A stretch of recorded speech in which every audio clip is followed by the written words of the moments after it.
실행이 답이다 라고 하는 책이 있습니다. 이민규라고 하는 분이 있었습니다. 아주대학의 심리학 교수로 지내시다가 지금은 은퇴하셨습니다.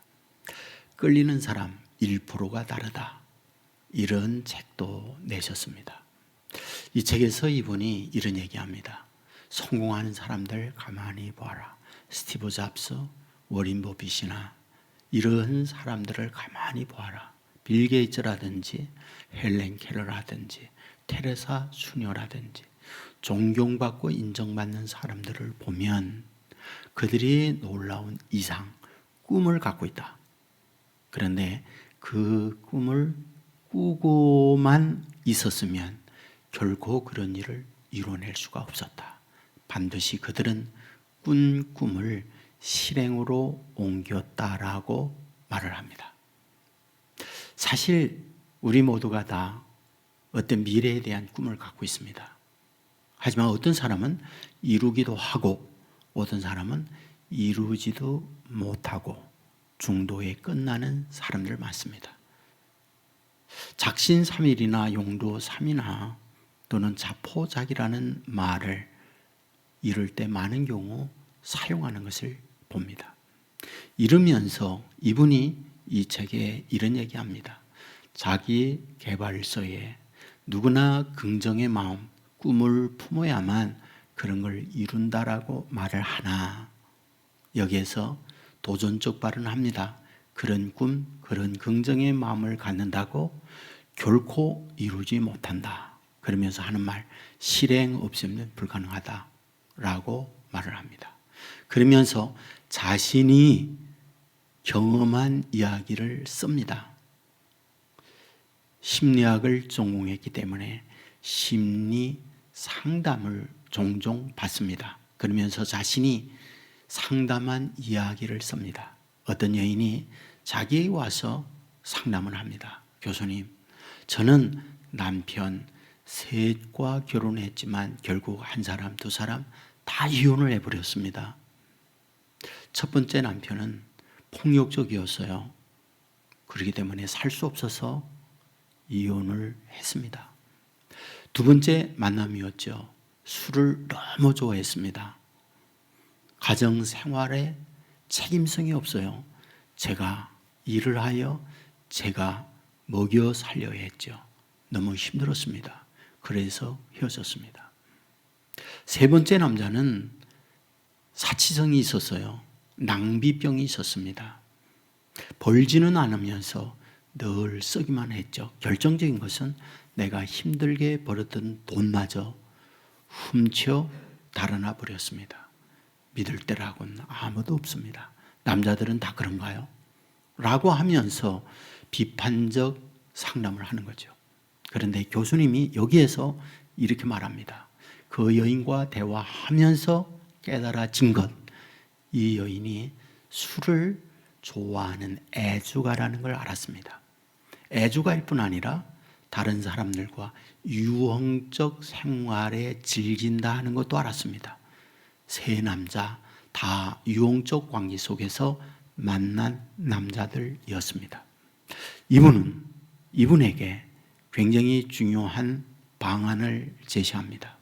문제가 문제인 것은 자신이 어떤 것이 문제인 줄 모를 때 이것이 최고의 문제입니다 라고 말을 한 거죠. 문제가 문제인 것은 내가 무엇이 문제인지 모르는 것이 문제입니다. 이 여인에게 있어서 바르지 못한 가치관, 자기의 인간적 보이는 세속적 기준에 의해서 이 남자 저 남자를 교체하거나 바꾸어 결혼하다 보니 여전히 이런 실패를 가져왔다, 그런 말이 되는 거죠. 맞습니다. 내 인생을 바꾸려면 내 사고의 전환과 함께 행동의 변화가 없이 결코 인생의 변화는 있을 수 없다, 그런 말이 되는 거죠. 새해를 맞았습니다. 작년도에 여러분이 시작하면서 여러분에게 새해에 대한 계획, 비전, 꿈들을 갖고 있었으리라 생각합니다. 어떤 분은 다이어트, 어떤 분은 여러분의 경제적 어떤 수준의 향상을 목표하는 비전, 어떤 분은 공부하거나 가정의 화목이나 등등의 여러 꿈들을 갖고 시작했습니다. 묻습니다. 한 해를 지내면서 여러분의 결과물은 무엇입니까? 만일에 그런 결과물을 내놓을 거 없다, 그러면 새해를 다시 시작하면서 여러분 또 다른 금년에는 이런 내 자신, 내 가정, 내 직장이 될 거야 라고 하는 다양한 목표나 꿈들을 세우지 않습니까? 자, 그렇다면 어떻게 이런 것들을 이루어낼 수 있을까? 분명합니다. 실행 없이 발걸음을 내딛지 아니하고 꿈만 꾼다면 꿈으로 끝납니다. 반드시 발걸음을 내딛는 행함이 없는 결과물은 없습니다. 오늘 본문에서 야고보는 이것을 우리에게 말씀해 줍니다.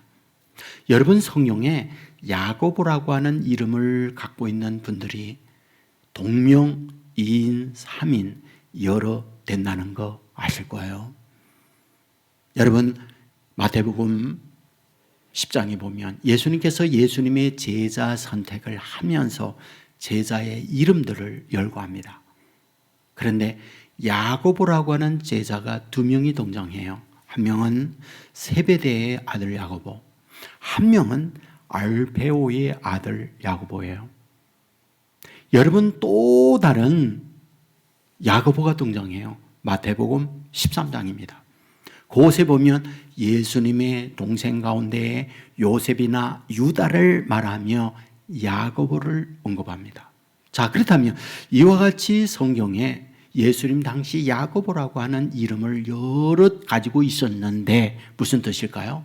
구약의 야곱이 신약에 와서 야고보라고 하는 이름으로 바뀌어져요. 야곱, 발꿈치를 잡은 자라는 뜻이잖아요.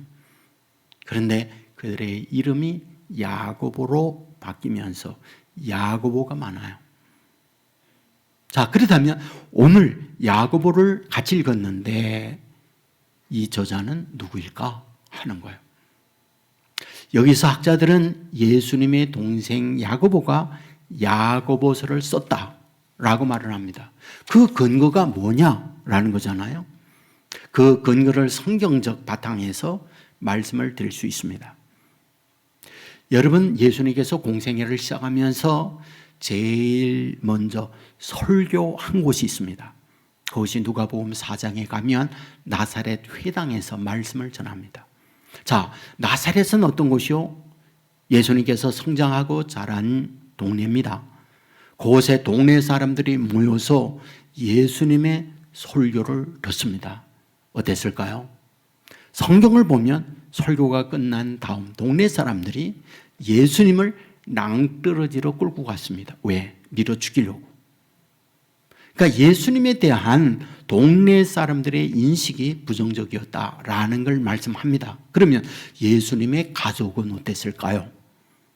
우리가 요한복음 7장에 보면 예수님의 동생들도 예수님을 믿지 아니하다라고 기록합니다. 그 어머니 마리아나 아버지 요셉은 예수님에 대한 인식은 성령께서 주의 사자로 말씀해 주었기 때문에 메시아임의 확신이 있었지만 아들들, 동생들, 그리고 동네 사람들, 예수님에 대하여는 인식 자체가 좋지 않았다. 이게 성경이에요. 자, 그러면 이런 부정적 의식이 계속됐을까? 우리가 말씀을 보면 그 의식의 전환을 가져오는 내용들을 봅니다. 고린도전서 13장은 사랑장이에요. 15장을 부활장이라고 말합니다. 이 부활장을 말씀하면서 뭘 말씀합니까?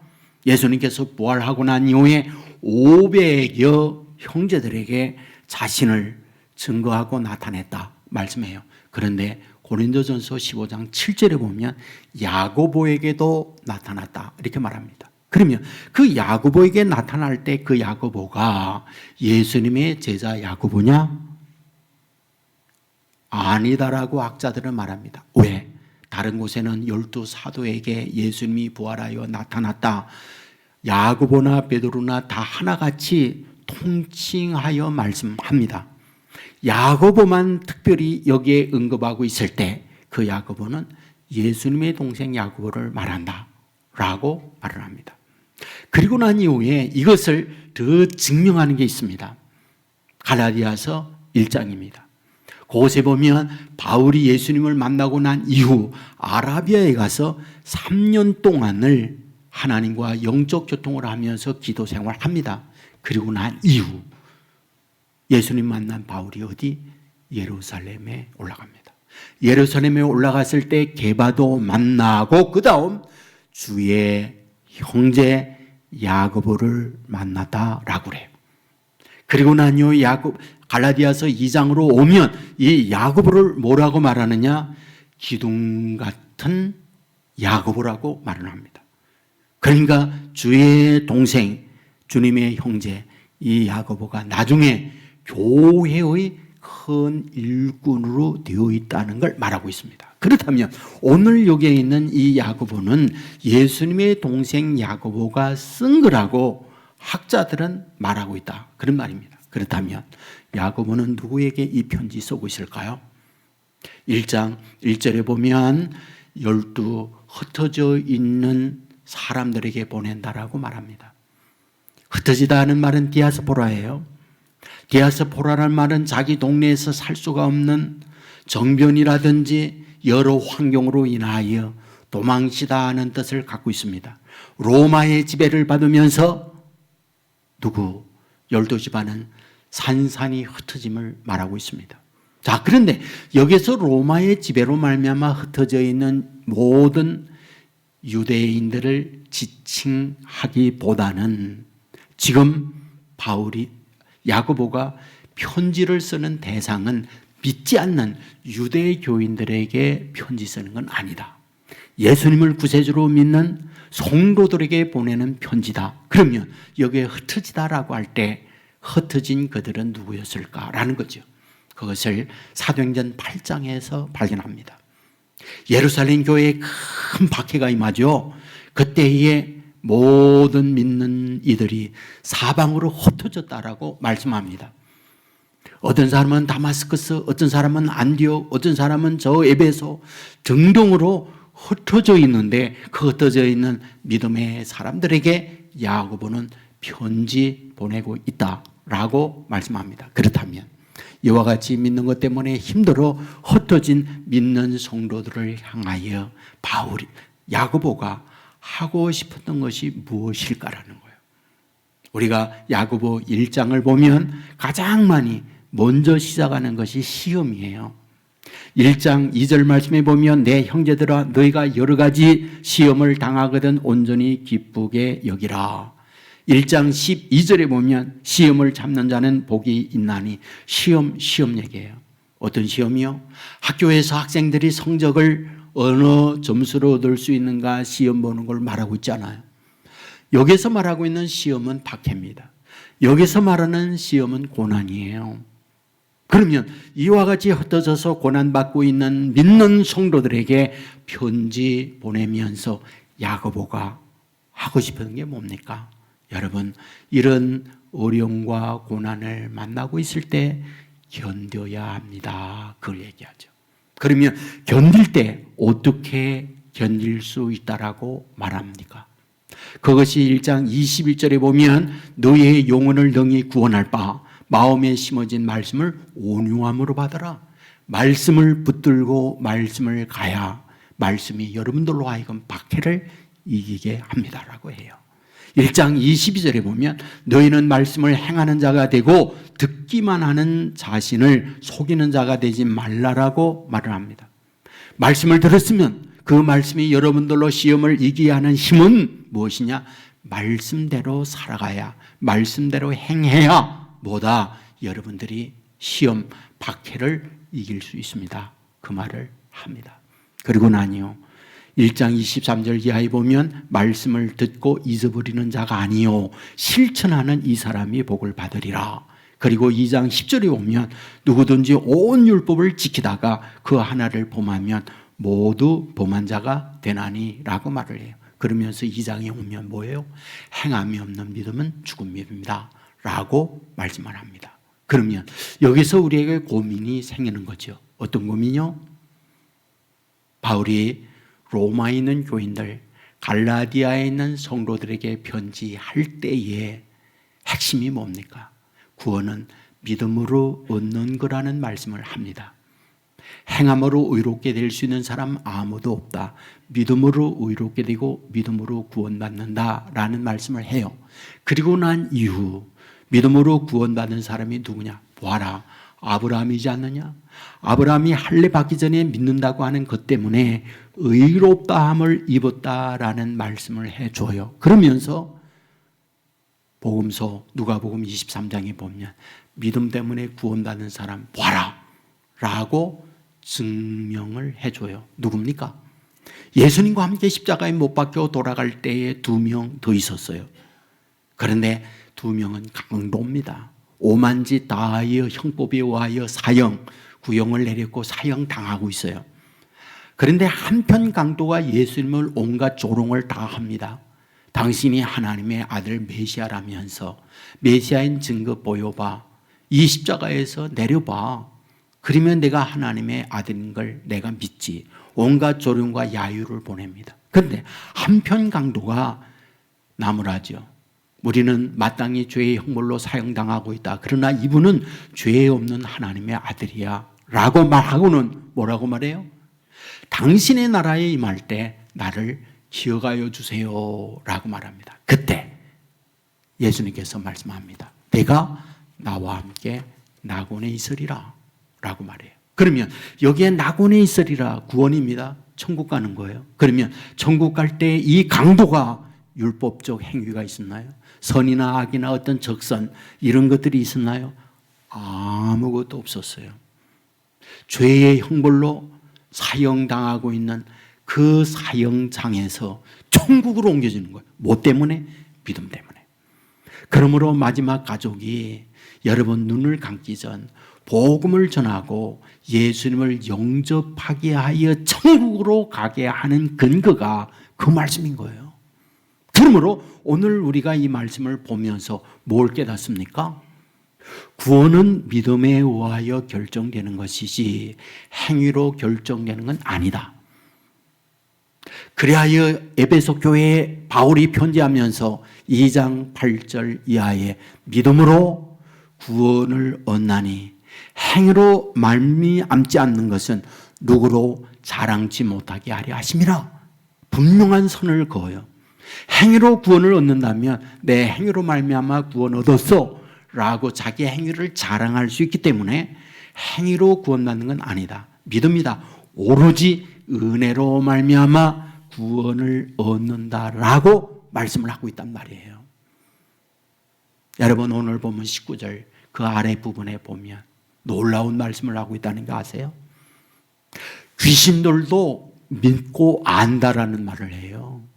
귀신들도 하나님이 계시다. 귀신들도 예수님이 하나님의 아들이다. 안다는 거예요. 그렇지만 그들은 구원이 없다는 거죠. 안다고 되는 게 아니다. 왜? 행함이 그들은 없기 때문에 그러하다는 걸 말하고 있는 거예요. 여러분 예수님께서 바리새인 서기관들을 책망합니다. 왜? 행함이 없으니까.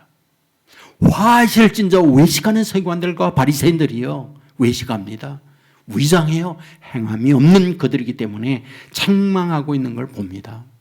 보험서에 보면 예수님의 길을 평탄히 위하여 시작했던 세례 요한이요 말씀하게 되어질 때 뭐라고요? 너희가 좋은 열매 맺지 아니하면 도끼가 나무 뿌리에 놓여 있었으니 열매 맺지 않는 나무는 찍혀 불에 던주리라 라고 하면서 행함에 관한 말씀합니다. 어떤 행함이요? 너희들이 두 옷이 있느냐? 한 벌 없는 자에게 나누어 주라. 세리들이냐? 부과된 세금 외에 더 받는 자. 그런 일 하면 안 된다. 경찰이냐? 군인들이냐? 억지로 고소해서 죄 없는 자와 죄 있는 걸로 만들지 마라 라고 하면서 행함에 관한 부분을 분명히 말해요. 그리고 나니요 예수님께서 산상수훈 마태복음 5장 6장 7장에서 이런 삶을 살아야 된다고 말씀하고 말미에 뭐라고요? 나더러 주여 주여 한다고 구원받는 줄 생각하지 마라. 아버지의 뜻대로 행하는 자라야 구원받는다. 그리고 난 이후 말씀을 듣고 행하는 자 지혜로운 사람이고 반석 위에 집을 지은 사람이다. 그러므로 바람이 불고 창수가 난다 할지라도 흔들리지 않는다. 그러나 행하지 않는 자, 어떤 자? 모래 위에 지은 사람과 같다. 창수가 나고 바람이 불 때 무너짐이 심하다라고 말씀을 하고 있습니다. 그렇습니다. 오늘 우리들에게 뭘 말하고 있느냐? 믿느냐? 그러면 믿음에 마땅한 본이, 증거가 나타나야 하는데 그거는 행함이다라고 말씀을 하고 있습니다. 여러분, 오늘 우리가 읽은 말씀에 야고보가 이와 같이 행함으로 의롭게 된 사람이 있는데 그가 누구냐? 아브라함이다라고 증거를 해요. 아브라함이 행함으로 의롭게 되어졌다. 그런데 로마서에도 믿음으로 의롭게 된 사람을 증거로 댈 때에 아브라함을 말해요. 그러니까 야고보도 행함으로 의롭게 된 사람을 이야기할 때에 아브라함, 바울도 믿음으로 의롭게 된 사람을 말할 때 아브라함. 그러면 어떤 부분을 여기에서 말하려는 걸까라는 거예요. 우리는 로마서 3장에서 믿음으로 의롭게 된다. 그러므로 의롭게 된 사람이 있는데 4장에서 아브라함이다 라고 말했어요. 그런데 야고보가 여기에서 아브라함이 행함으로 의롭게 되어졌다 라고 하면서 그 내용을 얘기합니다. 내용이 뭐예요? 이삭을 하나님 앞에 제물로 바친 거, 이게 아브라함의 행위라고 얘기합니다. 자, 그렇다면 여기서 아브라함을 제물로 바치는 그 행함을 똑같이 히브리서 11장에서도 다뤄요. 히브리서 11장은 믿음장이잖아요. 그 믿음을 이야기하면서 아브라함이 믿음의 사람인데 믿음으로 말미암아 뭐다? 자기 독자 이삭을 제물로 바쳤다. 이렇게 말합니다. 그런데 놀라운 말씀을 그곳에서 합니다. 어떻게 아브라함이 자기 아들을 제물로 바칠 수 있느냐? 그 뒤에 뭐라고 말하냐? 하나님이 다시 살릴 줄 믿었다라고 얘기해요. 다시 말하면 아들을 하나님 앞에 제물로 바칠 수 있는 것은 바친다 할지라도 전능하신 하나님께서 자기 아들을 다시 살릴 줄 아는 믿음 때문에 그와 같은 행위가, 그와 같은 행함이 있었다라고 말을 해요. 자, 그렇다면 여기에서 뭘 얘기하죠? 동전의 양면과 같은 것이 믿음과 행함이다라는 거예요. 행함과 믿음은 뗄래야 뗄 수 없는 관계다라는 거예요. 바늘과 실이, 신랑과 신부가 뗄래야 뗄 수 없는 것처럼 믿음과 행함이란 뗄래야 뗄 수 없는 관계다라는 거예요. 믿음이 있다? 그러면 당연하게 믿음은 행함이 있어야 된다라는 걸 말해요. 앞에서 말씀드렸습니다. 야고보는 누구에게 편지 쓰느냐? 흩어져 있는 유대인, 흩어져 있는 12지파에게 편지한다고. 어떤 사람? 가정을 두고 떠난 사람. 어떤 사람? 남의 집에서, 때로는 외로운 곳에서, 때로는 미래가 불투명한 곳에서 먹고 사는 생존의 위협을 받으며 자녀들의 양육, 이런 문제의 불안과 두려움을 느끼면서 살아가는 그들이었다라는 거예요. 그러므로 그들에게 뭐다? 추워 떨고 있습니다. 배고프고 힘들어하고 있습니다. 그런데 그들을 향하여 배불러야지, 따뜻하게 해야지, 말만 한다면 뭐다? 그 믿음, 죽은 믿음이다. 그러므로 그와 같이 어려움을 겪고 있을 때 십시일반으로 너에 있는 것을 나누는 이것이 뭐다? 살아있는 믿음이다 라고 말씀을 하고 있다고 말이죠. 여러분에게 저의 간증 이야기를 종종 합니다. 1995년도 안식년을 하면서 저에게 목회에 상당한 철학적 변화가 있었습니다.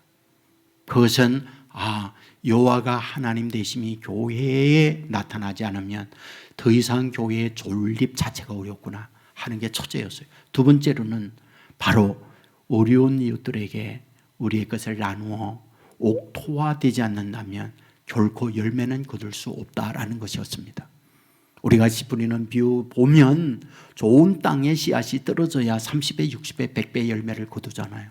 돌밭, 가시밭, 여러분 이런 것이 안 돼요. 반드시 좋은 땅이라고 해야 됩니다. 여러분 주위에 있는 사람들이 교회에 대하여, 성경에 대하여, 예수님에 대하여 돌밭과 같다, 길밭과 같다, 가시밭과 같다, 아무리 복음의 씨앗을 뿌린다 할지라도 열매 맺지 못합니다. 교회에 대한 좋은 인식을 가지고 있을 때에 그들에게 말씀을 전하면 그곳에 들이신 씨앗이 30배, 60배, 100배의 열매를 거두게 되어 있다는 거죠. 그렇다면 옥토화하는 작업이 무엇입니까? 오늘 있는 그대로입니다. 행함이 있어 그들에게 뭔가 우리의 것을 나눌 때에 그곳에 열매를 거두게 되어 있다, 그 말입니다. 여러분, 이번에 해피박스 하면서 전과 다르게 더 많은 550박스의 많은 양을 주위에 있는 분들에게 나누었어요. 구청에 이것이 알려져서 구청이 좋은 일을 한다고 우리 교회를 소개 여러 곳에 했어요.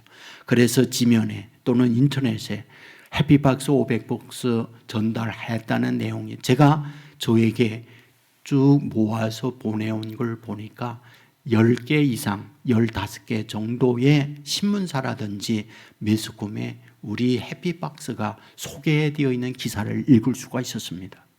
여러분들이 그런 일을 하셔서 너무 감사한 거죠. 저는 늘 그 마음을 변치 않습니다. 우리가 교회 시작을 하면서 야구르트 사역, 늘 소개했습니다마는 야구르트 회사에 연결해서 돕고 어른들에게 배달하는 일을 합니다. 그것이 쌓여 있으면 이 가정에 유고 문제가 생겼구나. 그래서 동사무소와 연계해서 그분들을 계속해서 돕는 일을 지금까지 변함없이 하고 있습니다.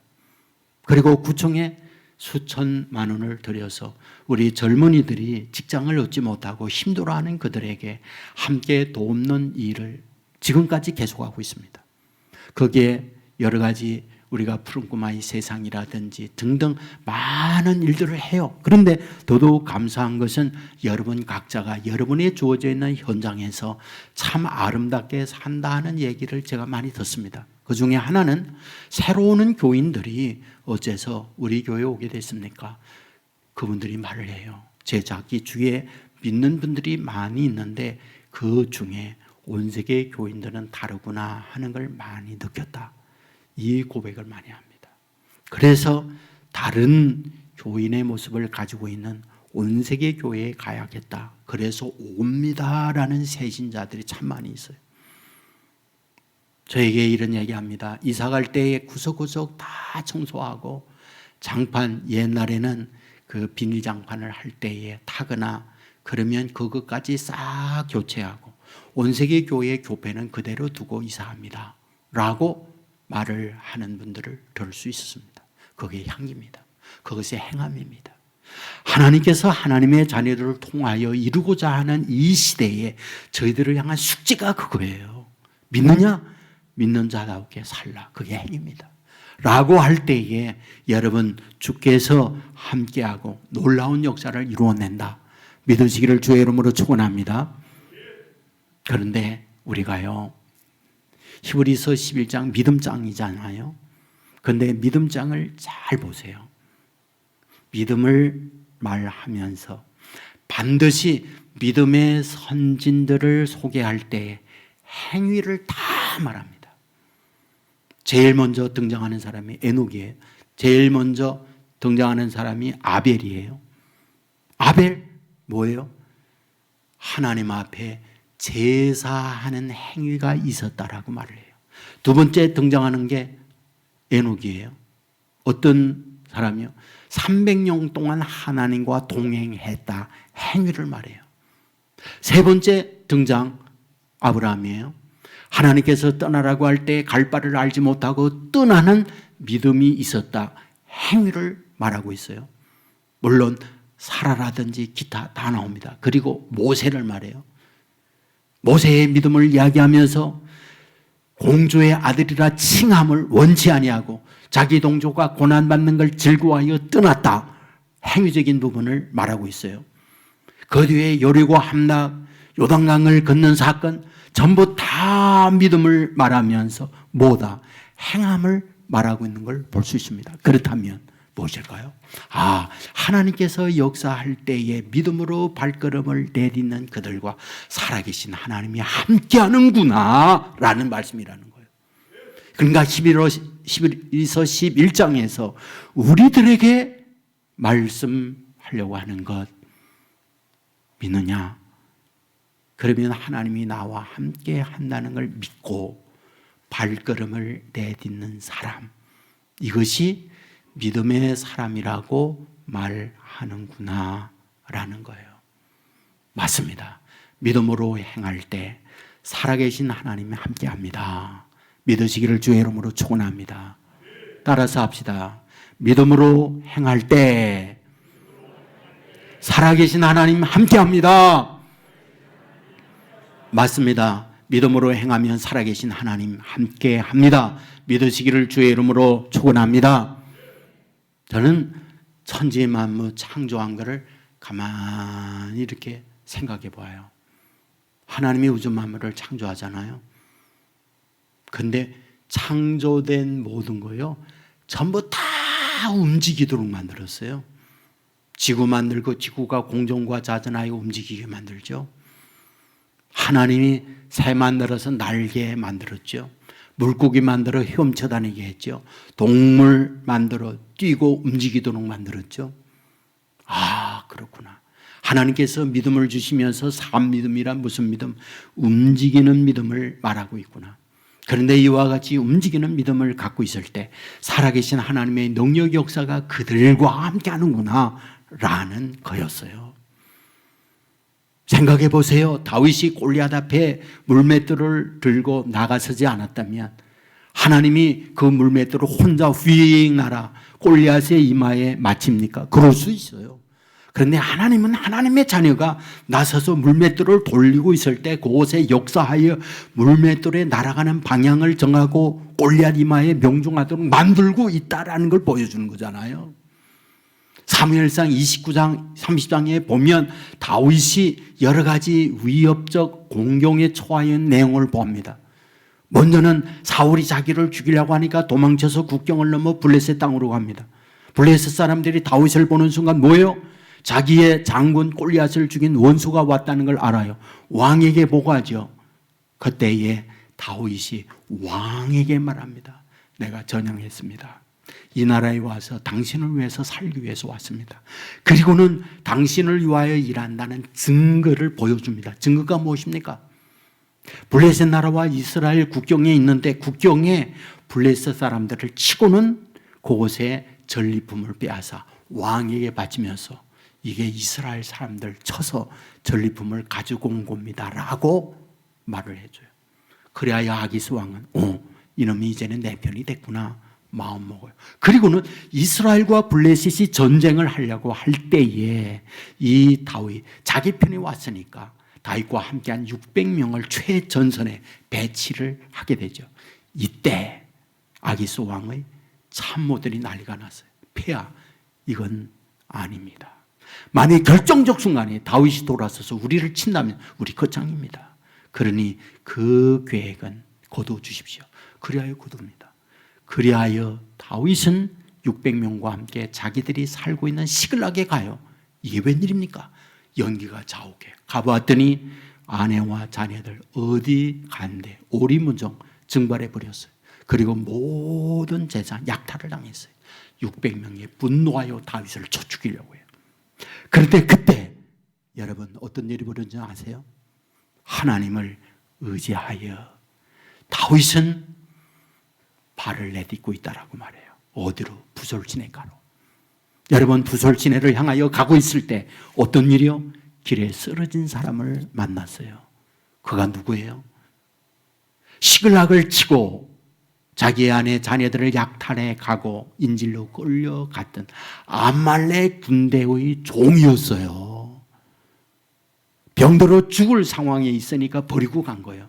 먹을 걸 주고 마실 걸 주니 눈이 뜨고 말을 하기 시작합니다. 누구냐? 그랬더니 아말렉 군대의 종으로 지내던 납니다. 병들이 나를 버리고 갔습니다. 모든 정보를 그를 통하여 알게 됩니다. 그들이 어디 있는가를 알아요. 기습 공격을 하여 그들을 섬멸하고 그리고 모든 인지를 되찾고 전리품을 되찾아와요. 뭘 뜻합니까? 절망의 환경에서 이젠 끝이다 주저앉았다면 끝장이에요. 그러나 절망적 환경에 있지만은 하나님 내 편입니다. 그리고 하나님을 의지하고 발걸음을 내딛고 갔더니 어디로? 쓰러져 있는 종이 있는 곳으로 발걸음을 인도하는 거예요.